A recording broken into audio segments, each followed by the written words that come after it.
Hello guys, जैसा कि आप सभी जानते हैं, आप हमारी पुरानी वीडियो देख चुके होंगे जिसमें आपको बताया गया था वर्ण विक्षेपण के बारे में। वर्ण विक्षेपण यानी कहने का मतलब है कि प्रकाश का वर्ण विक्षेपण। क्वेश्चन बहुत बार बोर्ड एग्जाम में आता है हाई स्कूल लेवल पर कि प्रकाश का वर्ण विक्षेपण किसे कहते हैं। तो एक न्यूटन का नियम था। न्यूटन के नियम के अनुसार जब प्रकाश की किरण एक पतले प्रिज्म से गुजरती है, कहने का मतलब है न्यूटन के नियम के अनुसार, न्यूटन के नियम के अनुसार जब कोई प्रकाश किरण किसी पतले प्रिज्म से गुजरती है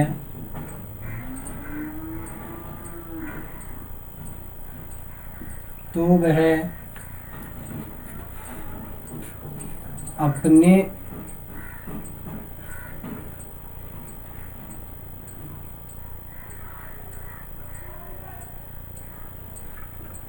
मार्ग से विचलित हो जाती है और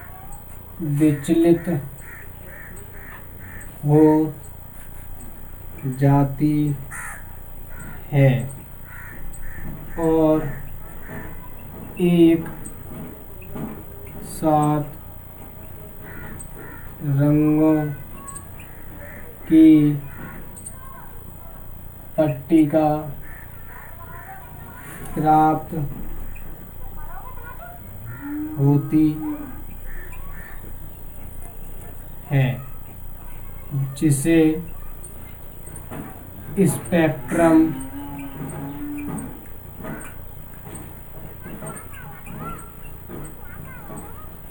कहते हैं। तो बेटा, न्यूटन के नियम के अनुसार जब कोई प्रकाश की किरण किसी पतले प्रिज्म से गुजरती है तो वह अपने मार्ग से विचलित हो जाती है और एक सात रंगों की पट्टिका यानी कि एक पट्टी प्राप्त होती है, जिसे स्पेक्ट्रम कहते हैं। इसमें प्रकाश के रंगों का क्रम होता है। सात रंग जो होते हैं ना, याद रखने के लिए एक तरीका था, मैं पिछली वीडियो में भी डिस्कस कर चुका हूँ। एक मेथड है VIVGYOR, इससे याद रख सकते थे।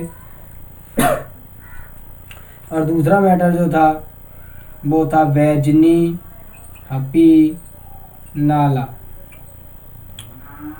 इन दोनों चीज़ों से इसे याद रख सकते थे। बा से वैजनी, जा से जामुनी, नी से नीला, हा से हरा, आ से पीला, ना से नारंगी, ला से लाल। लेकिन इस क्रम को याद रखने के लिए आपको एक बात याद ये रखनी होगी कि ये जो क्रम है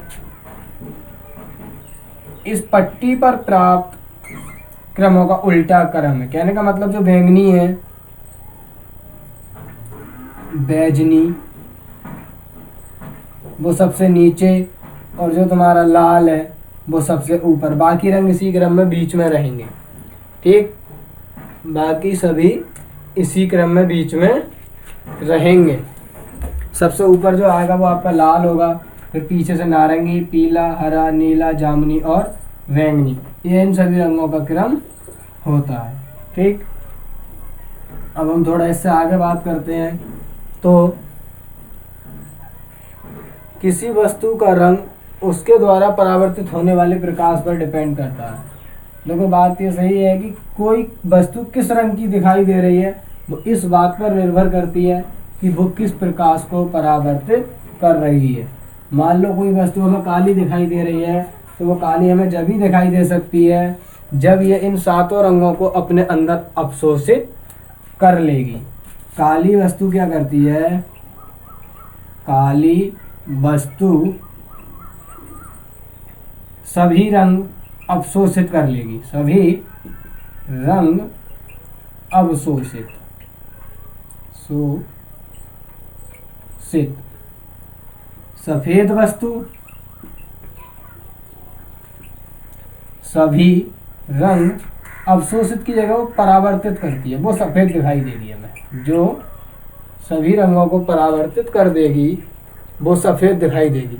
जो वस्तु जिस रंग की हमें दिखाई देती है वो उस रंग को परावर्तित कर देती है। परावर्तन के पश्चात ही हमें वही रंग दिखाई देता है। अगर कोई वस्तु सारे रंग को अवशोषित कर ले तो वो वस्तु काली दिखाई देगी।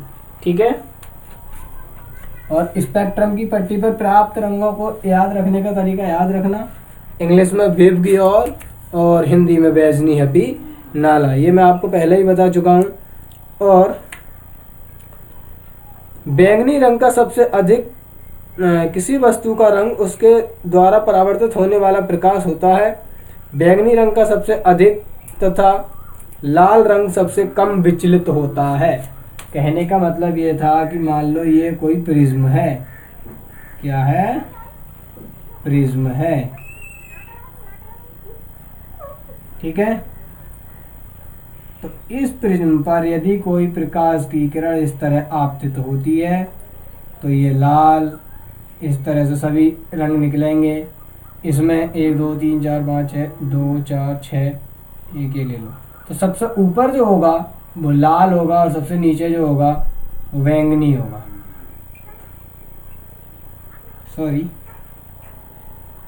बैंगनी। ठीक। तो सबसे अधिक जो विचलन होता है, कहने का मतलब है कि ये प्रकाश किरण यहाँ से आई लेकिन इसका जो ये एंगल गया बैंगनी रंग का, ये अपने मार्ग से सबसे ज्यादा हटा। तो कहने का मतलब ये हुआ कि अपने मार्ग से विचलन वो सबसे अधिक कौन से रंग का? बैंगनी का। और सबसे कम लाल रंग का। अगर आपसे पूछा जाए बोर्ड एग्जाम में कि किस रंग के प्रकाश का विचलन सबसे अधिक होता है तो आंसर होगा बैंगनी। और पूछा जाए कि किस रंग के प्रकाश का विचलन सबसे कम होता है तो वो होता है लाल रंग का। ठीक। इसीलिए अब आपको एक बात यहीं पे और बता दूं, इसीलिए हमें कोई भी रंग अधिक दूर से दिखाई देगा वो इनमें से कौन सा होगा? अधिक दूर से मतलब मान लो कि यहाँ से 1 किलोमीटर दूर मैंने लगभग ये दोनों रंग रख दिए, एक लाल और एक बैंगनी। तो आपको कौन सा रंग स्पष्ट दिखाई देगा?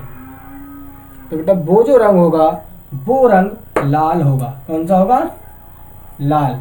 इसीलिए आपने देखा होगा कि जितने भी खतरे के सिंबल होते हैं यानी निशान होते हैं वो सब लाल बनाए जाते हैं ताकि वो अधिक दूरी से हमें दिखाई दे जाएं। वो इसलिए कि इसका विचलन कम है, इसका फैलाव कम होगा, ये हमें आंखों पर सीधा पड़ता है और दूर से दिखाई देगा।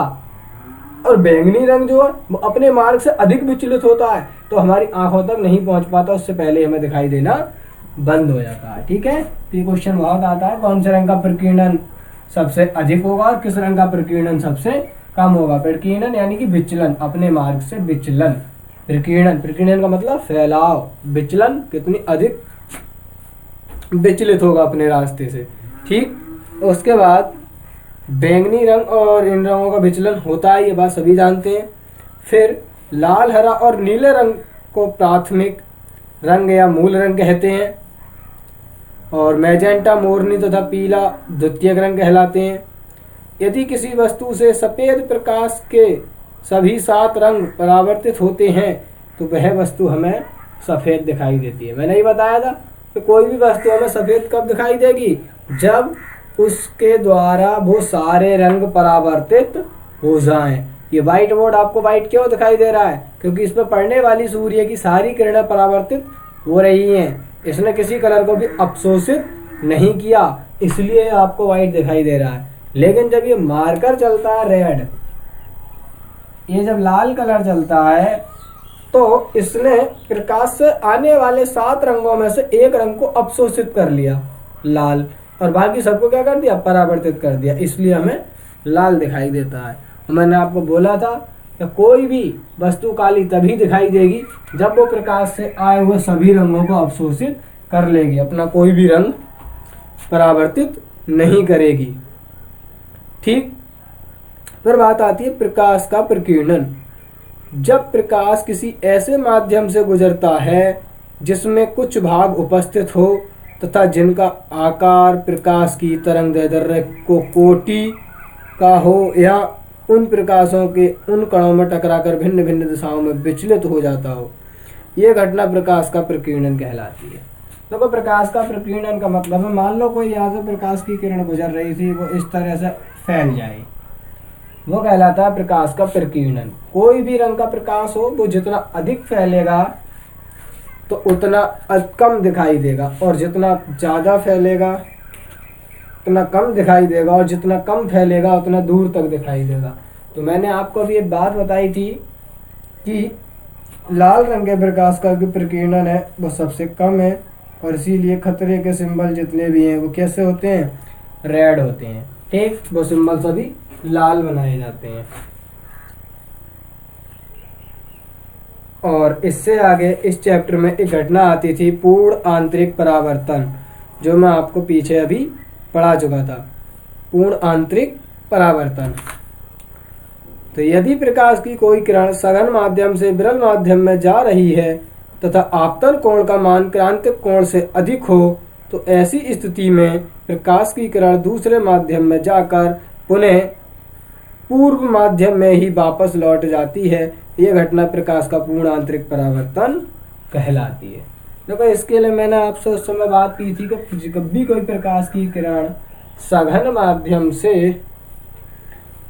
विरल माध्यम में जा रही हो, ठीक, तो सघन माध्यम मान लो ये कोई कांच था ऊपर और नीचे थी वायु, ये मैंने इसमें अभिलंब डाल दिया। कोई प्रकाश की किरण इस तरह आपतित होती है तो ये इस तरह से निकल के जाएगी, क्योंकि कांच सघन है और वायु विरल है। तो आपतित किरण जो होगी वो अपवर्तित किरण के बाद अपवर्तित किरण अभिलंब से दूर हट जाएगी। अपवर्तन के पश्चात ये किरण अभिलंब से दूर हट जाएगी। लेकिन इस कोण का मान यदि मैं क्रांतिक कोण से अधिक कर दूं, क्रांतिक कोण की घटना ये थी कि ऐसा आपतन कोण जो परावर्तन कोण को 90 डिग्री घुमा दे, ऐसा आपतन कोण जो परावर्तन कोण को 90 डिग्री घुमा दे, वो कोण ही क्रांतिक कोण कहलाता है। जैसे C बराबर हमने लिखा था उस समय 90 डिग्री। ठीक है, ध्यान होगा सभी को इस वीडियो के बारे में। थोड़ा बहुत पीछे हम पढ़ चुके हैं, एक बार थोड़ा और डिस्कस कर लें। काफ़ी दिन हो गए थे, हमें क्लास नहीं लग पाई थी हमारी। तो इस कोण का मान इतना हो जाए कि ये इसी माध्यम में वापस चली जाए। तो कहने का मतलब यही था कि जब कोई प्रकाश की किरण सघन माध्यम से विरल माध्यम में जा रही हो, कांच जो है वो एक सघन माध्यम है और ये जो है वो एक विरल माध्यम है। ठीक है, तो जब कोई प्रकाश की किरण सघन माध्यम से विरल माध्यम में जा रही हो और आपतन कोण का मान क्रांतिक कोण से अधिक कर दिया जाता है, तो अपवर्तित किरण विरल माध्यम में न जाकर पुनः सघन माध्यम में ही वापस लौट जाती है। ऐसी घटना ही प्रकाश का पूर्ण आंतरिक परावर्तन की घटना कहलाती है। प्रकाश का पूर्ण आंतरिक परावर्तन, पूर्ण आंतरिक परावर्तन क्या कहलाती है, पूर्ण आंतरिक परावर्तन। ठीक, तो जब कोई प्रकाश की किरण सघन माध्यम से विरल माध्यम में जा रही हो, उसके आपतन कोण का मान क्रांतिक कोण से अधिक कर दिया जाए, तो वह किरण अपवर्तन के पश्चात विरल माध्यम में न जाकर पुनः सघन माध्यम में ही वापस लौट जाती है। ऐसी घटना ही पूर्ण आंतरिक परावर्तन की घटना कहलाती है। ठीक है, थोड़ी सी बात और कर लें। क्रांतिक कोण C बराबर 90 डिग्री होता है, आप पीछे इस बात को जान ही चुके हैं। अब उससे थोड़ा अगर आगे बात करें तो क्वेश्चन आता है हमारा मानव नेत्र। तो मानव नेत्र एक प्रकाशिक यंत्र है जो फोटोग्राफी कैमरे की तरह व्यवहार करता है। मानव जो नेत्र है वो एक कैमरे के भांति ही कार्य करता है, एक फोटोग्राफिक यंत्र है जो हर चीज का फोटो देख सकता है। ठीक, उसके आगे स्पष्ट दृष्टि की न्यूनतम दूरी 25 सेंटीमीटर और अनंत दूर की जो दूरी होती है वो स्पष्ट दृष्टि, स्पष्ट मतलब जहां तक हमें साफ दिखाई दे सके, स्पष्ट दृष्टि की न्यूनतम दूरी, तो वो होगी बेटा 25 सेंटीमीटर। अब बात की जाए स्पष्ट दृष्टि की अधिकतम दूरी, कहने का मतलब ये हुआ कि हम कितनी दूर तक अधिक देख सकते हैं, तो वो जो होती है वो होती है अनंत। ठीक है, लेकिन जो न्यूनतम होगी वो 25 सेंटीमीटर। कहने का मतलब है कि यदि कोई हमें वस्तु पढ़नी है तो हम अपने नज़दीक लेकर आकर ज़्यादा से ज़्यादा 25 सेंटीमीटर की दूरी तक ही पढ़ सकते हैं। यदि 25 सेंटीमीटर से और अधिक दूरी पर लेकर जाएंगे तो वह वस्तु हमें स्पष्ट दिखाई नहीं देती। अगर देती है तो हमारी आंखों में से आंसू निकलने लगते हैं, हमें बहुत ज़्यादा क्षमता लगानी पड़ती है। ठीक है, बस आज की वीडियो में इतना ही काफ़ी है। तो हमारे इस YouTube चैनल को लाइक करें, सब्सक्राइब करें एंड शेयर करें और कमेंट करें। यदि किसी स्टूडेंट को कोई प्रॉब्लम हो तो वो मुझे कमेंट्स में बता सकता है, हम अगली वीडियो में उसकी समस्या का समाधान करेंगे। ठीक, और मैंने आपको एक ऐप दिया था सभी के लिए, जूम ऐप। ठीक है, जूम ऐप सभी बच्चे जाकर और जितने भी लोग हो सकें वो इसे प्ले स्टोर से डाउनलोड कर लें, और इसके लिए एक आईडी और एक पासवर्ड की ज़रूरत पड़ेगी। तो मैंने पासवर्ड आपको 1 2 3 4 5 6 बहुत सिंपल बना रखा था, लेकिन आईडी मैंने आपको व्हाट्सएप पे शेयर की थी। चलो मैं एक बार और देख के आपको आईडी भी आज लिख ही देता हूँ यहाँ पर कि वो आईडी क्या थी। तो सभी बच्चे इन चीज़ों को नोट कर लिया करें। मैंने आपको जो आईडी शेयर की थी वो आईडी थी 544 714 32 10, 544 714 32 10, 544 714 और 32 10। देखो, जूम ऐप एक ऐसा ऐप है जिसके ज़रिए आप सभी लोग मुझसे फेस टू फेस जुड़ सकते हैं। अगर आपका कोई क्वेश्चन है तो आपको मैसेज टाइप करने की ज़रूरत नहीं है। अगर आप नहीं करना चाहते हैं तो आप अपने फ़ोन का स्पीकर इस्तेमाल करके मुझसे कांटेक्ट कर सकते हैं, मुझे बोल सकते हैं। मैं आगे की क्लासें अब यूट्यूब पर ना देकर आपको इस ऐप पे देना चाहूँगा। आपको करना क्या है, ये जूम ऐप डाउनलोड कीजिए, उसके बाद उस ऐप को फ़ोन में इंस्टॉल कीजिए। उसमें आपको 3 ऑप्शन दिखाई देंगे, join a meeting, host a meeting और लॉगिन। आपको लॉगिन भी नहीं करना, आप वहाँ पर जाएंगे ज्वाइन मीटिंग, आपको दिखाई देगा ज्वाइन मीटिंग, MEETING मीटिंग। आपको उस पर क्लिक करना है। आपको वहाँ पहले आईडी मांगेगा, तो वो आपको ये लिखनी है आईडी में 544 714 32 10। उसके बाद नेक्स्ट में आपको पासवर्ड मांगेगा 12 34 56, यानी कि 1 2 3 4 5 और 6 आपको डालना है। इस पासवर्ड के बाद आप मेरे साथ लाइव कनेक्ट हो जाएंगे, आप मुझे देख पाएंगे, मैं आपको देख पाऊंगा, और आपको यदि कोई समस्या है तो आप वहीं से लाइव बोल सकते हैं कि सर हमें ये प्रॉब्लम है, इस चीज़ के बारे में दोबारा बताइए। ठीक है, आज की वीडियो में इतना ही कुछ है, बाकी बात हम कल करेंगे। Okay, bye guys, take care, अपना ध्यान रखना, घर पर रहें, सुरक्षित रहें, यही मेरी अपील है। ठीक, कोरोना वायरस के चलते कॉलेज लेट खुलेंगे। हाई स्कूल में जो बच्चे इस साल आए हैं वो अच्छे से तैयारी कर लें घर पर बैठकर, और जो टीचर वर्क दे रहे हैं उसे करें ताकि वो अच्छे नंबरों से पास हो सकें, क्योंकि इस बार स्कूल लेट खुलेंगे तो सिलेबस कंप्लीट होने में समय लगता है, इतनी जल्दी कवर नहीं हो पाएगा। इसीलिए बाय और जय हिंद। हाँ, हमारे चैनल को सब्सक्राइब करना, लाइक करना और कमेंट करना ना भूलें। यदि कोई प्रॉब्लम हो तो कमेंट्स में लिखकर बताइए, हम अगली वीडियो में उसका समाधान अवश्य करेंगे। इसी के साथ वाई।